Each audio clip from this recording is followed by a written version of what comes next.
This week on the Four Rivers Ag Report, the Army Corps of Engineers are rocking and rolling down the Mississippi River.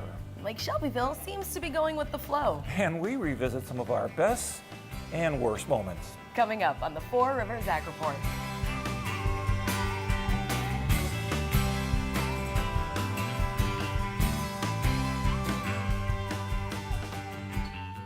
Welcome to the Four Rivers Ag Report. I'm Fred Peralta. And I'm Monica Becker. Now we're doing things a little bit differently this week because our studios are currently under some renovations. Yeah, we're putting in a new lighting system and hopefully it'll make everything look better. Hopefully it will make me look better. Better than what? Okay, girl. That's one young lady. Anyway, we're in the atrium of Buzzard Hall. And this week's show, we're mostly going to be talking about the problems with the Mississippi River's low water level. First of all, we have a lot going on this week. We have a summary from CNN. Not far from where the Mississippi and Missouri come together, these folks came together to hear what's being done to keep the mighty Mississippi mighty. The drought conditions of last year have lowered water levels to the point where we have to take emergency action.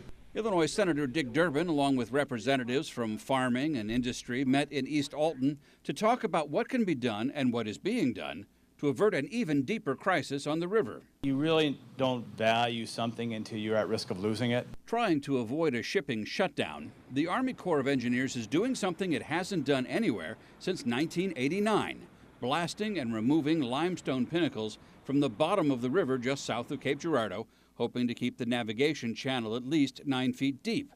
The trouble is, blasting means the river will close to traffic for 16 hours a day for about a month, forcing the Coast Guard to triage the loads. For example, one of the cargoes that we know is moving through this is the miter gauges that are needed for the repair at Lock and Dam 27. So obviously those need to get through the system, and we'll work with those shippers to make sure that gets through so we don't have another bottleneck. While Durbin is optimistic blasting will work, there is a plan B. Some of the options would involve appealing to the White House in terms of an executive decision about the release of water from other places. It gets very complex. It could involve battle in court before it's all over. I hope it doesn't. Durbin says the president is personally focusing on the issue. Whether he'll have to twist some arms depends a lot on whether the weather brings the rain needed to keep a big chunk of the economy afloat. 2 weeks ago, I had an opportunity to talk to Rodney Wetzel of the Illinois Corn Growers Association. He's also on the Waterways Council. Anyway, Rodney was in the room with everybody at that meeting in East St. Louis, and I thought, who better to ask about what was really going on behind the scenes than Rodney? Visiting us with us again is Rodney Reinzerl. He's the executive director of the Illinois Corn Growers Association, and he serves on the Waterway Council as an industry group that works to maintain and improve waterways. Rodney, you've been following closely the Mississippi River situation. Why don't you give us an update on what you know? Sure, Fred. We were in a meeting yesterday that Senator Durbin had scheduled with the Corps of Engineers, the Coast Guard, and other stakeholders. So we heard an update from the Corps. Essentially, as time has progressed, they announced that they have 2 contractors that they are now working with. One contractor actually started over the weekend beginning to remove these so-called rock pinnacles that is impeding and constricting commercial navigation around Thebes, Illinois. And a second contractor will actually begin work probably in the next day or two at a different location at Thebes. So one's kind of starting on the north end of the rocks, and the other contractor starting on the south end, with the intent of them meeting in the middle as a golden spike. Yep, You're a golden spike in between. Yep. So they are removing rock, and the thought is right now that work should be done, by the 3rd week or 4th week of January. They're going to be working from 6 in the morning until 10 at night with either blasting or excavating the rock and removing the rock from the navigation channel. And then actually navigation will move from 10 o'clock at night until 6 o'clock the following morning, where the work will start again on removing the rock. Why did they take the daylight hours? Isn't that work that can be done and not interrupt commercial travel during the day? Well, there's probably there's obviously this is going to be not necessarily manual labor, but will take a lot of site work, maybe some underwater work. So I think they want the daylight hours as much as possible from a safety standpoint. And, it's not, I don't think these areas are that well mapped where they can just go in and computerize it and be done with it. I think they've got to kind of look at the lay of the land or the lay of the rock, as they move from one area to an adjacent area, 10 yards away. Right. Who'd have thunk that you could do underwater work in the Mississippi and see more than 2 inches away from your nose, right? Well, and apparently, and I just got a report and haven't totally read it, but the Corps just issued some sort of a statement that some of these rock pinnacles are actually shallow enough where they're actually able to use some excavation equipment rather than blasting of what they were talking about, as soon as late last week they were blasting. So it's possible in some of these areas that they might be able to accelerate the work. Obviously, it's a lot less complicated to just have an excavator somehow in there taking some of the rock out rather than drilling, setting explosives, blowing, and then removing the material after you've separated it from its how it's attached. Now, I understand the Army Corps of Engineers is responsible for keeping the lanes open, but it's the Coast Guard that's responsible for maintaining the safety of the passage. Is that correct? Well, the Army Corps is obligated to maintain, to the best of their ability, a 9-foot channel. But it's the Coast Guard that sets the draft limit on barges, on line boats or the tugboats and such from a safety standpoint, as well as potential issues with product. Corn has a different, would have a different impact if it hit something than a liquid petroleum barge. So the Coast Guard sets different safety thresholds for the different materials that are carried on the river. That makes sense.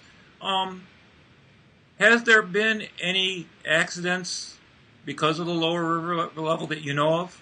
No, I don't. In that reach of the river, there's been no accidents that I've heard, and I'm pretty sure there is not. But this is a little bit different. It's one thing to get a barge or a boat stuck in the mud or on a sandbar. Right.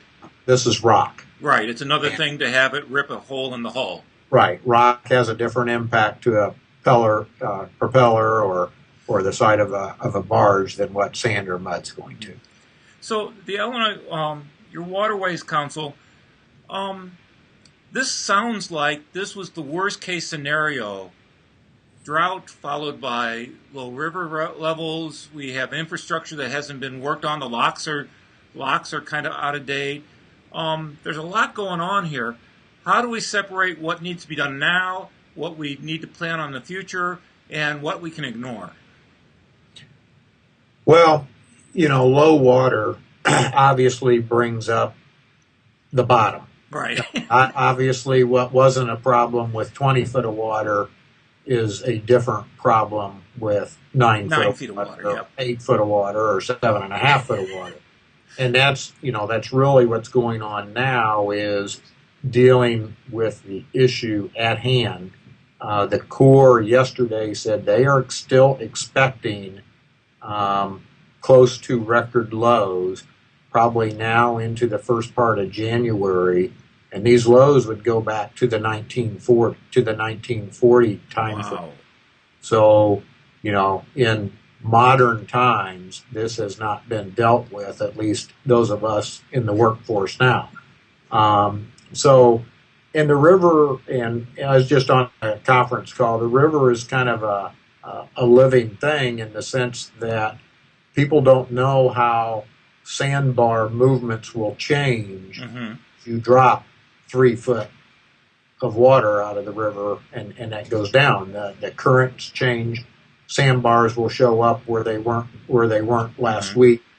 So it's a constant challenge for the Corps to continue to work to keep freight moving. And a lot of people maybe in central Illinois or east central Illinois might not be, well, this is the river, how much really moves on the river? Well, the 60 days that we've been talking about is moving about $7 billion worth of freight. And if we just look at like corn or soybeans as an example, that's obviously where our interest is, and on the ag side, the amount of corn would be equivalent to about 80 to 90,000 rail cars in this amount of time, in this 60 days. We do ship corn to New Orleans by rail, but during an average year, we only ship 90,000 cars. So there is no way the rail industry can take 80,000 more cars in a 60-day period when they're used to handling 90,000 cars in a over year. 350 days. And there is just not the capacity. Industry does not have a bunch of extra rail cars sitting around being used once every 60 years. Right. And thus the system, just tremendous amounts of tonnage is trying to find a different mode of transportation that in many cases just the capacity just is not there capable of handling the volume if the river becomes even more restricted than it is today. So speaking of trying to keep it from being more restrictive, I understand that the Army Corps of Engineers has started diversion of water out of Lake Carlisle by St. Louis. Is that correct? That's correct. I think they started on Saturday. And has that raised the water level at all? Is it just maintained? Not yet. So obviously the Corps, as we all did, saw the drought happening this summer. And they began planning back in July and August as to, okay, typically winter months, even less water occurs, precipitation, than in summer months, even though 2012 was a drought. And so what they did is they captured more water strategically in different reservoirs, knowing that water might be needed later in the year. So what they're doing is some of that extra water that they captured, over the last several months, they are going to begin to release, and they began on Saturday.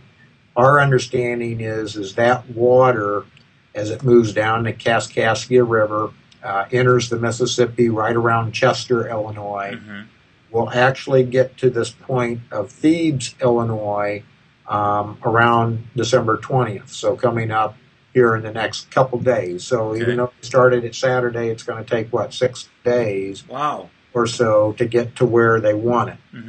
And they'll have about 18 days worth of water that they're releasing, which will provide an additional 6 inches of water at these rock pinnacles. And 6 inches, can make a life or death. Might not mean a lot to folks, but if you take a barge, and right now a lot of barges are only running at an 8-foot depth instead of 9 foot, well, the difference is 12%. Multiply that on a barge that is carrying 1,200 tons of material, 1,200 tons. Right. 6 inches, instead of a reduction of 12%, it's only 6%. 6% into 1,200 tons per barge times 15 barges times many, many tows adds up to a lot of tons really, really fast. It really does. So you said they had some other reserves. What other reserves might they have? Are they a part of the Kaskaskia River Basin? Lake Shelbyville obviously sits above Lake Carlisle and is part of that system. So there's a little bit of reserves there. There is also another reservoir up in the St. Paul, Minnesota area which they've already released. And then on both the Illinois River and the Mississippi River, there's a series of locks and dams. And obviously those dams, they've made efforts to try and hold water there. What they found, though, as you go north, obviously it's actually been drier the last 90 to 120 days, where southern Illinois and probably from Interstate 72 south has really begun to recover from the drought. They've not recovered yet. Well, we've recovered. Our topsoil looks really good. Our subsoil is recovering, but the little ponds around the area are still bone dry. Yes, yeah, but there has been more moisture caught in some of the reservoir basins. You get into northern Illinois, and as I've talked to our members up right along the Wisconsin line, there's probably moisture in the top 6 inches. Oh, wow. And then it's dry. Wow. Here in central Illinois, we've got moisture in probably the top 24 inches. And then it's dry. And I think as you get into southern Illinois, it goes a little bit deeper. Still subsoil moisture is dry. And every time it rains, you're still not seeing the creeks run because it's all getting soaked up like a sponge because it is so dry. Well, let's hope we get, I hate to say it, a decent snow that sticks around for a while and slowly feeds back our aquifer and our rivers. So, Rodney, thank you so much for helping us out today. Believe it or not, we will be in touch with you probably after the first year, see how things are going. All right. That sounds great, Fred. Thank you. Thank you very much.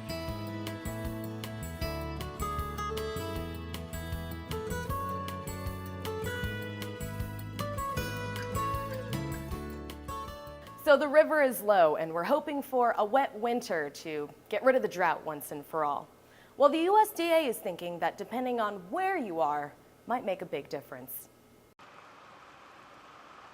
Drought conditions could persist and possibly expand if, as expected, a mild and dry winter affects most of the nation. U.S. Department of Agriculture meteorologist Brad Rippey says atmospheric conditions could make this winter a lot like last year's. If we see, like last winter, a very active jet stream across the North Atlantic, that could take a lot of that Pacific energy and skirt it right across Canada and out across the Atlantic without really affecting the United States. And a mild, dry winter means little or no relief for large parts of the nation affected by drought. We still have nearly 2/3 of the contiguous U.S. in drought, about 62 to 63% at this time, with the core drought areas covering the plains, parts of the western Corn Belt, and into the southwest. The greatest risk for dry conditions and mild conditions during the winter months would be across the southern tier of the country, particularly from Southern California to the Southern Plains. Those areas are at great risk for drought intensification or expansion during the winter months. The lower part of the southeast, especially from parts of Alabama, Georgia, and Florida, northward into Virginia, those areas have been missing out on the moisture and may continue to do so as we head through the winter months. Rippey says the northwest and northern tier of the nation have the best chance at a snowy winter. Hopefully, if we continue this active storm track across the northwest, those areas should see some abundant snowfall. So really across the northern tier, I think that's our best opportunity to see some winter drought relief. For the U.S. Department of Agriculture, I'm Bob Ellison.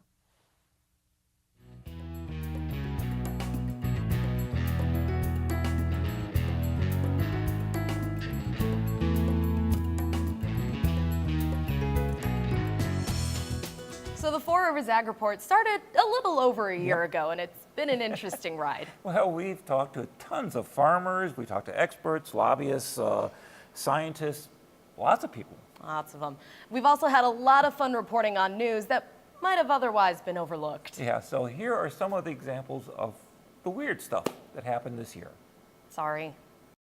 And Farm Week reports of a high yield chase. Last week, Kankakee County Sheriff stopped a 19-year-old man for a traffic stop. The man ran from the police and into a nearby cornfield. The police surrounded the field but were unsuccessful in cornering him. So what do? You call in the farmers.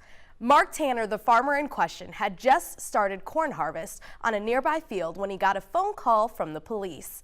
They said, rather than ruining my field, could I come over with my combine and clear away as much corn as possible? This harvest required some slight modifications on his combine, a bulletproof vest for himself, and 2 armed officers with automatic rifles. A couple of hours later, police came up with their man, and Tanner came up with almost 170 bushel per acre. Sounds like a pretty good haul. I can't wait to see the movie. Finally, from the If You Have to Ask, You Can't Afford It department. Every year, the Neiman Marcus store comes up with luxury items that are aimed at the 1% of the 1%. And this year is no exception, especially since it costs a lot of scratch. I present to you the Beau Coop, a custom-built, one-of-a-kind chicken retreat with a nesting area, a living room for nighttime roosting, a brooding room, a library filled with chicken and gardening books for the visitors of the humankind, and, of course, an elegant chandelier. What chicken coop would be complete without a chandelier? This Bucknut Chicken Palace also comes with a raised herb garden and 6 hens, hopefully of the golden egg-laying variety. The price? A mere $100,000. At that price, it better come with a deep fryer. And finally, the bride said, I moo. I doubt that this wedding was covered on Bridezilla's. Haley Morgan married Michael Hansen, a beef farmer in England, in a farm-based wedding. They arrived via tractor to the family farm. Their wedding portrait was in front of the groom's British blue cattle herd. The guest name tags were written on cattle ear tags, and the wedding cake was decorated with herding dogs and cattle. The bride did wear white and Wellington boots. From Four Rivers Ag, we say congratulations to the couple. Yes, a 1-year-old Humboldt penguin, native to South America, climbed a high stone wall and escaped the Tokyo Zoo last week. It was seen swimming in a nearby river. Now, zoo officials are afraid that if the penguin might actually make it out to sea, and if it does, there is little chance of capture. And of course, we all know what happens to animals that get out into Tokyo Bay, don't we? Pengzilla!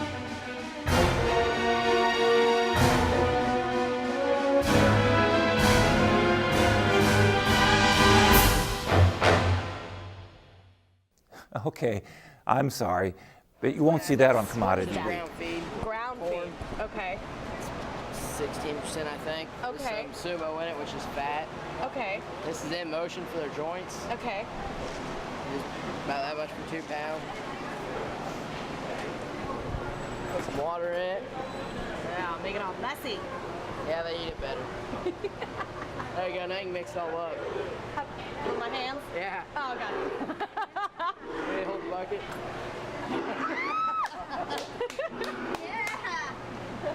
Ew. Okay. Can't imagine what it looks like coming out. Right over here. Better rinse your hands off. Cool. Us guys scraped out of both of them. All right, what do I do? Hey, baby. Pork feeder.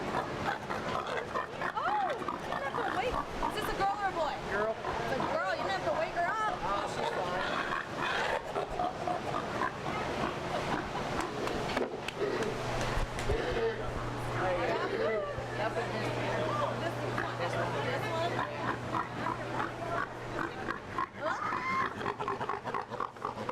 Oh, wow.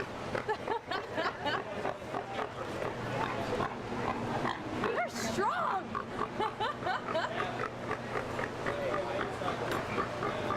I lost it. That way they eat it better. Bon appetit. Finally, this blows my card and candy for Valentine's Day out of the water.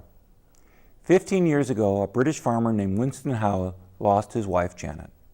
As a tribute to the love of his life, Howe spent weeks planning and then planting 6,000 oak trees to make a heart-shaped meadow in a 6-acre field. The point of the heart is directed to the small town of Wootton Hill, where his wife was born. And for years and years, it was only known to Howe and his family. The meadow went mostly unnoticed until a balloonist floated by recently and took some pictures. I don't know, but this grove of tree might be the sweetest crop ever grown. Well, that's it for this week. I'd like to take a moment to thank Monica, Cameron, the crop guys, the extension office, Todd Gleason, everybody who helped with the program. Thank you, Fred. I don't know where 2013 is going to take us. That's half the fun. I hope that you'll join us for the ride. Yeah, me too. So, for the last time in 2012, work hard, be safe, and enjoy the beautiful sunsets. I'm Fred Peralta, And I'm Monica Becker. and thanks for watching the Four Rivers Ag Report.